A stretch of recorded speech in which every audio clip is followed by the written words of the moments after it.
Aujourd'hui, à ma chocolaterie, il y avait quelques personnes, toutes des filles. Et c'était un moment assez agréable parce que la patronne, Sandrine, et le serveur, David, la serveuse, on a tous échangé un petit mot sympathique. Le chocolat était toujours aussi bon comme d'habitude. Les pains au chocolat, oh là là, quelle viennoiserie dans ce... À un moment donné, au moment où j'allais partir, une dame s'est levée et s'est approchée de moi en me demandant si elle pouvait me dire quelque chose. Elle n'avait pas l'air gênée, mais c'était une marque de respect. Alors évidemment que je lui ai laissé dire. Et ces mots ont été exactement ceci.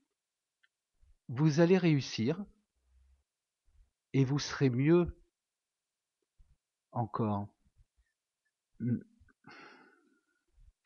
C'était, je l'ai prise et je lui ai dit à cette dame comme une bénédiction. Bien. Et que pouvez-vous dire après ça? Eh bien, que cela pourrait être du Shakespeare. La lumière contre les ténèbres. Le garçon est triste et malade, et la fille est belle et sereine. Il n'y a pas d'autre choix. Nous avons puisé à la source de nos vies pour avoir cru à des promesses égoïstes que l'on ne savait voir. Telle est notre épreuve douloureuse.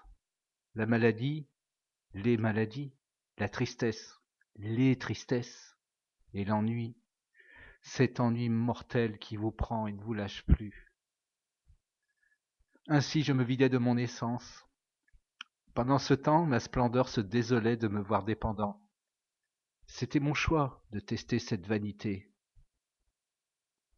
J'avais aussi à rompre le cou à la jalousie. Ce fut chose faite par la même occasion.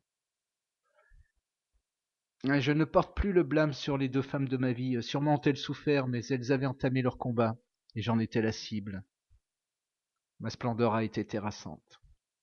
Tu me demandes qui je suis. Je pense le savoir un peu plus que la moyenne. J'ai une maxime, un logion qui convient bien à ce que je veux dire. Lorsque vous rencontrez quelqu'un qui vous ressemble, vous vous réjouissez. Mais lorsque vous rencontrez celui que vous êtes et que vous avez toujours été, en supporterez-vous la splendeur? Ma splendeur comme la vôtre viennent des étoiles. Nous en avons hérité du mieux. Nous sommes beaux au fond de nous, et à l'extérieur nous débordons de lumière stellaire. Tu es une étoile pour moi, je me répète, et je suis heureuse de briller avec toi.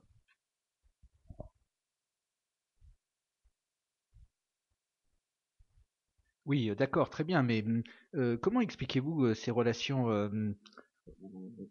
que vous avez avec des inconnus comme ça qui vous abordent?